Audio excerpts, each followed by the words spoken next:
My name is Jennifer Stout. My story is about my dad molested me when I was a kid from 10 to 13 years old. I was really close to my mom. She passed away though in 2015.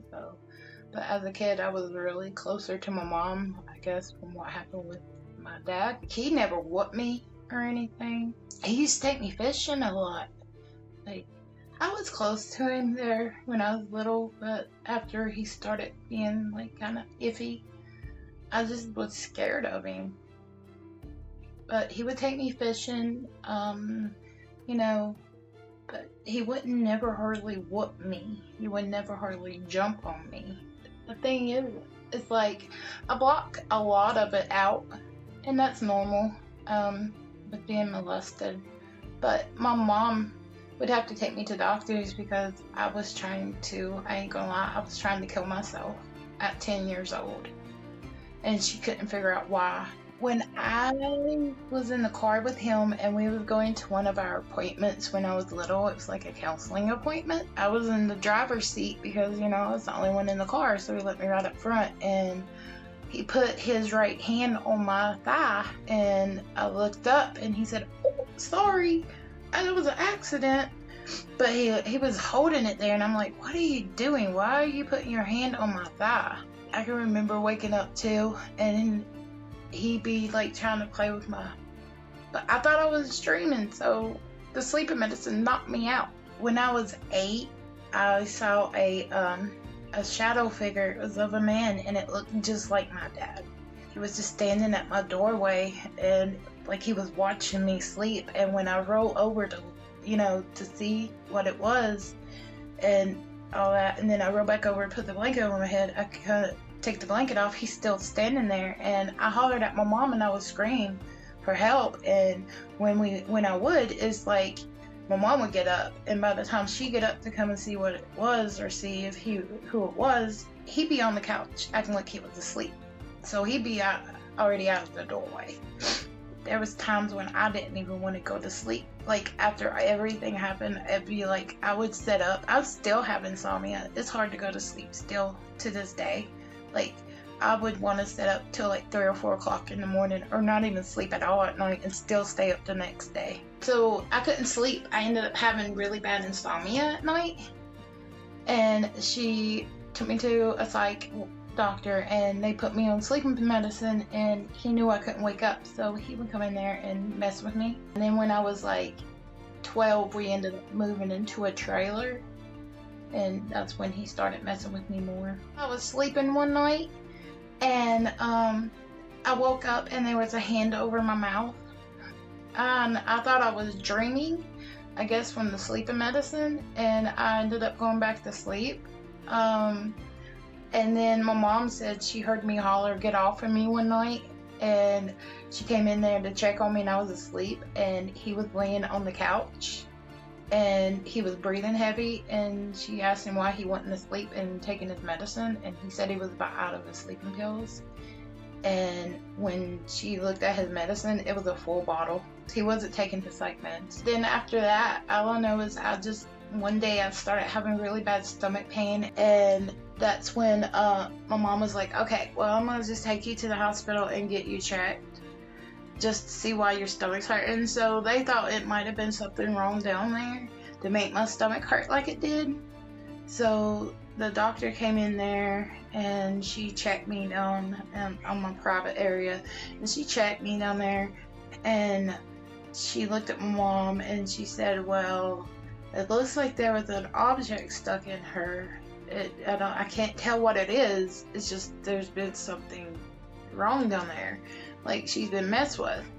And yeah, that's when I was like, "Oh Lord."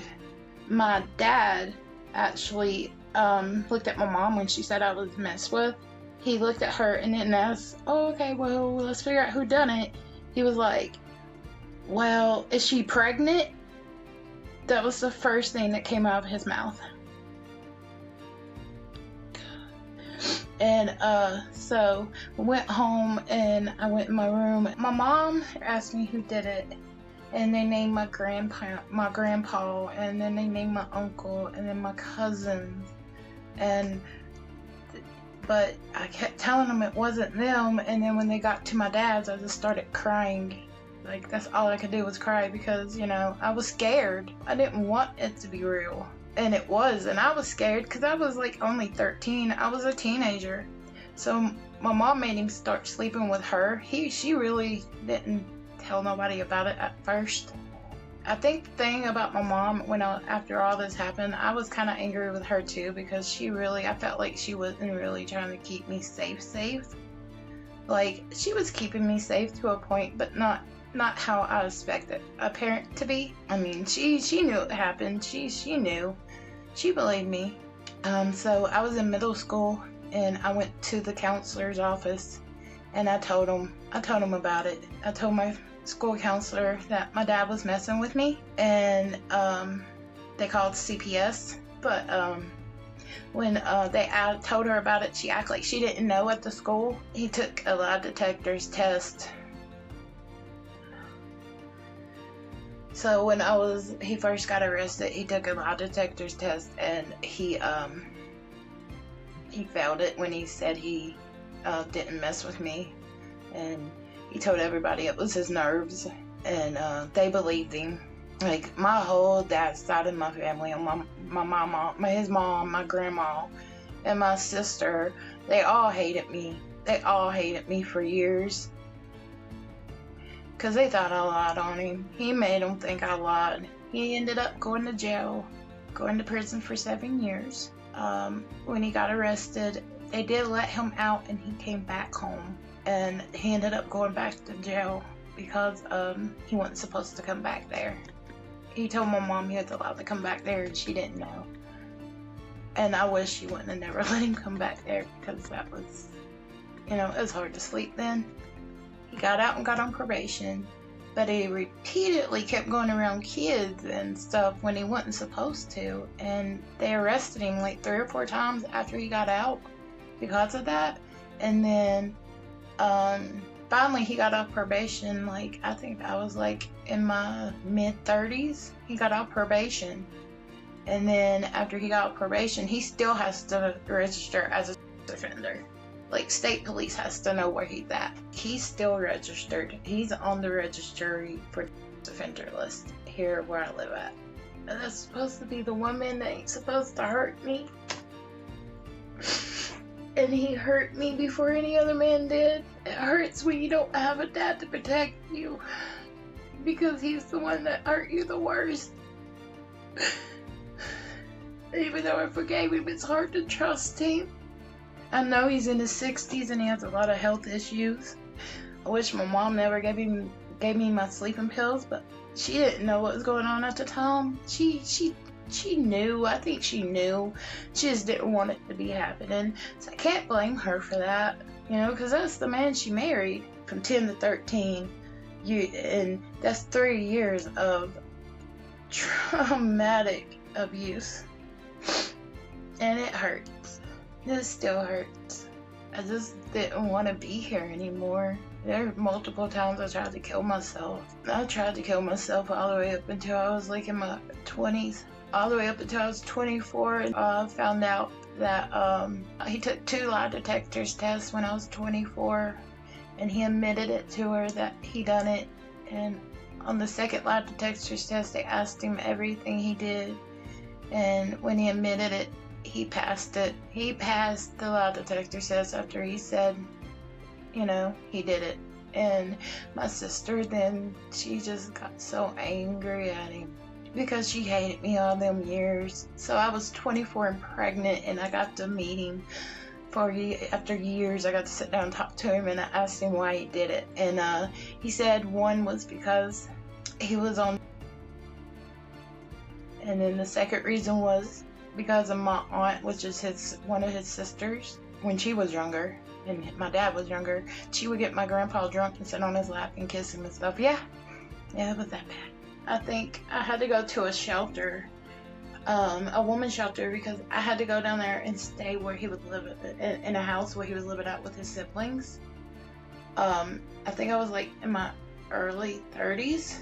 Me and one of my ex-boyfriends, we was doing something And my boyfriend stopped, and because, we would hear the bathroom door open when my dad would get up to go use the bathroom, and they wouldn't actually, we wouldn't actually hear the door shut after he came back out.